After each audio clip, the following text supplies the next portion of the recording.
এবার আমরা দেখব বৌদ্ধ ধর্ম সম্পর্কে। দেখো, বৌদ্ধ ধর্মের প্রতিষ্ঠাতাকে গৌতম বুদ্ধ। বৌদ্ধ ধর্মের প্রতিষ্ঠাতা গৌতম বুদ্ধ। ছোটবেলায় নাম কি ছিল? সিদ্ধার্থ।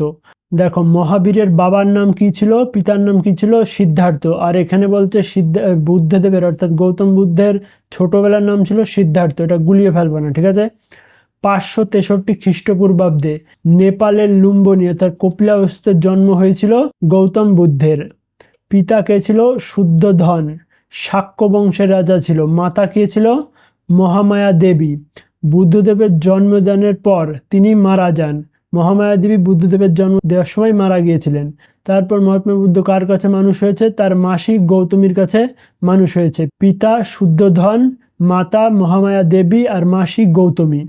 16 বছর বয়সে বিবাহ হয় যশোধরার সাথে মহাত্মা বুদ্ধের। মহাত্মা বুদ্ধের পুত্রের নাম কি? রাহুল। গৌতম বুদ্ধকে কি বলা হয়? লাইট অফ এশিয়া বলা হয়। গৌতম বুদ্ধকে light of Asia. Gautam Buddha ঘর থেকে বেরিয়ে যাওয়াকে কি বলে?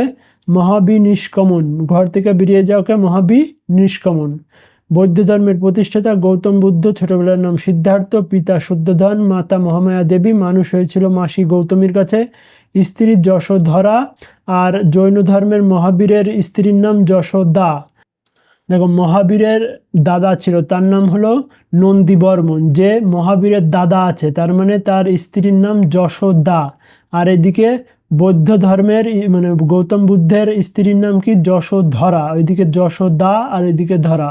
দাদা আছে মানে যশোদা, ওইদিকে মনে রাখবে মহাবীরের সময়। আর এদিকে ধরা, যশোধরা গৌতম বুদ্ধের।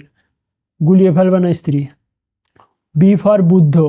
বুদ্ধদেব আলারকামের কাছ থেকে সাংখ্য দর্শনের দীক্ষা শিক্ষা নেয়। আর উদ্যোগ রামবুদ্ধের কাছ থেকে যোগ দর্শনের শিক্ষা নিয়েছিল। আলারকামের কাছ থেকে সাংখ্য দর্শন আর উদ্যোগের কাছ থেকে যোগ দর্শনের শিক্ষা নিয়েছিল। যোগ ধ্যান করেন, ওই যোগ ধ্যান। নির্জন ফাল্গু নদের তটে বট গাছের নিচে জ্ঞানের প্রাপ্তি হয়েছিল। মহাত্মা বুদ্ধের জ্ঞানের প্রাপ্তি কোথায়? নির্জনা তথা ফাল্গু নদীর তীরে বট গাছের নিচে জ্ঞানের প্রাপ্তি হয়েছিল মহাত্মা বুদ্ধের। আর ওই হয়েছিল জাম্বিকা গ্রাম রিজুপালিকা এই শাল গাছের নিচে। এর বট গাছের নিচে ওর শাল গাছের নিচে জ্ঞানের প্রাপ্তি হয়েছে। তার প্রথম উপদেশ বুদ্ধদেবের প্রথম উপদেশ সারনাথে, আর সর্বাধিক উপদেশ শ্রাবস্তিতে। আর মহাবীর দিয়েছিল প্রথম উপদেশ কোথায়? রাজগৃহতে। আর সর্বশেষ উপদেশ পাবাপুরীতে। আর এ দিয়েছে সারনাথে প্রথম উপদেশ, আর সর্বাধিক উপদেশ শ্রাবস্তিতে। বৌদ্ধ ধর্ম গ্রহণ করা প্রথম মহিলা ছিলেন গৌতমী অর্থাৎ তার মাসি। দ্বিতীয় ছিলেন অম্রপালি। বৌদ্ধ ধর্মের দুটি সম্প্রদায় ছিল, ভিক্ষুক যারা সন্ন্যাস গ্রহণ করেন, উপাসক যারা গৃহস্থ জীবনযাপন করেন।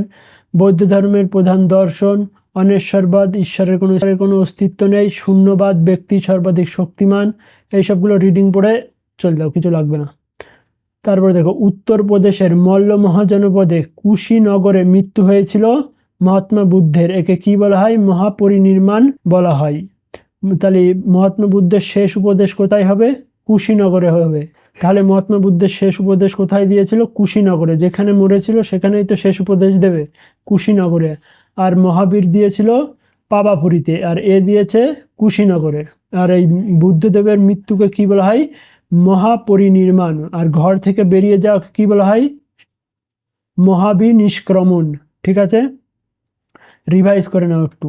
বৌদ্ধ ধর্মের প্রতিষ্ঠাতা গৌতম বুদ্ধ কোথায় জন্মগ্রহণ করেন? নেপালের লুম্বিনী কপিলাবস্তুতে। পিতা শুদ্ধোধন, মাতা মহামায়া দেবী, মাসি গৌতমী, স্ত্রী যশোধরা।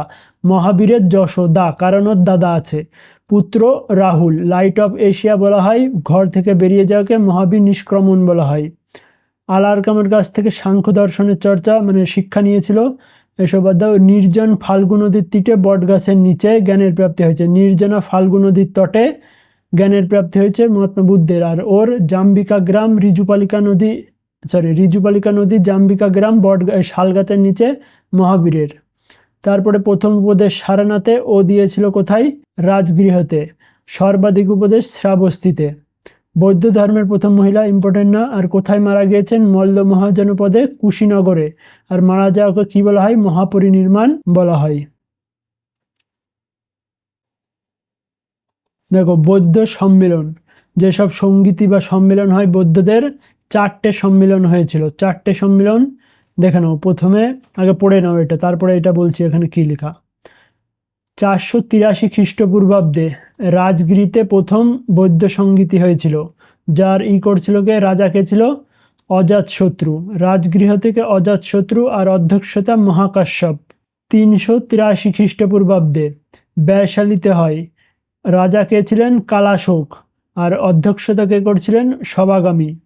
তৃতীয় বৌদ্ধ সঙ্গীতি হয়েছিল পাটলিপুত্রে, রাজা অশোক মোগলিপুত্র ছিলেন এর অধ্যক্ষতার সাথে। 72 খ্রিস্টাব্দে হয়, এটি হয় কাশ্মীরে, রাজা কনিষ্ক, অধ্যক্ষতা দুজন করছিল, অশ্বঘোষ আর বসুমিত্র। এই 4টে সঙ্গীতি মনে রাখবে কি করে? প্রথমে এটা হচ্ছে জাগা মনে রাখার ট্রিক, কি, রাজবেশে পুত্রকাশে, রাজবেশে পুত্রকাশে, অর্থাৎ রাতে রাজগৃহ, ব্যয়তে ব্যয়শালী, পুত্রতে পাটলিপুত্র, কাতে কাশ্মীর, কাশেতে কাশ্মীর, রাজবেশে পুত্রকাশে, এটা হলো জাগার ট্রিক। তারপরে আছে অজাতকালে কালা অশোক, প্রথমটায় অজাতে অজাতশত্রু, কাতে কালাশোক, তারপরে আছে অশোক আর কতে কনিষ্ক, অজাতকালে কালাশোক। ঠিক আছে, জাগার নাম মুখস্থ, রাজার নাম মুখস্থ। জাগা কি আছে, রাজবেশে পুত্রকাশে, আর রাজার নাম অজাতকালে কালাশোক। আর এই অধ্যক্ষগুলো মনে রাখতে হবে, মহাকাশ্যপ, সবাগানী, মোগলিপুত্তিস আর বসুমিত্র। এর সালও ইম্পর্টেন্ট, দেখো 483, 383, 483, 383, এ দুটো তো মনে থাকবেই। আর এদিকে 272, 272, এটা মনে রাখতে হবে। বৌদ্ধ ধর্মের ভাগ, বৌদ্ধ ধর্মেও দুটি ভাগে ভাগ হয়েছিল, দেখো কি কি, হিময়ান আর মহায়ান, এই দুই ভাগে বৌদ্ধ ধর্ম ভাগ হয়। যারা হিময়ানে ছিল এরা কি করেছিল, বুদ্ধদেবের উপদেশে কোনো পরিবর্তন করেনি, অর্থাৎ বুদ্ধদেব যা বলে গিয়েছে কোনো পরিবর্তন করেনি, সেটাই রেখেছে। আর মহায়ানে কি করেছে, এরা বুদ্ধদেবের উপদেশগুলো পরিবর্তন করেছিল। এবং এই মহায়ান পরে গিয়ে বজ্রয়ান শাখায় ভেঙে যায়। এই মহায়ান থেকে পরবর্তীতে আর একটা শাখায় ভাঙে, কি, বজ্রয়ান শাখা।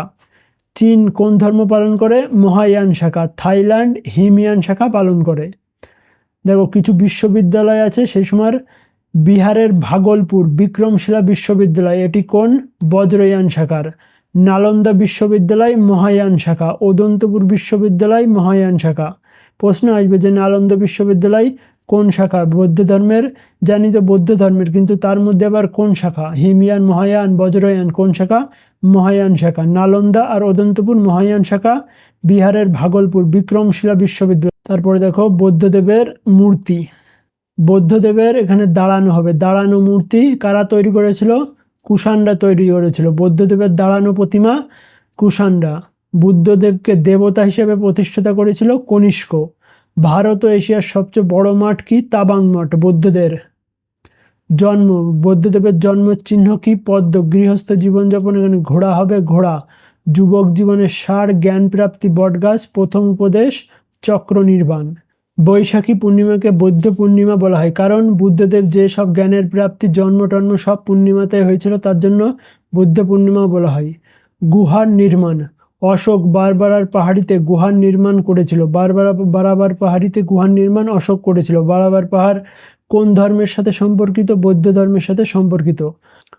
আজীবক সম্প্রদায়ের প্রতিষ্ঠাতা মুগলি গোসাল। ঠিক আছে,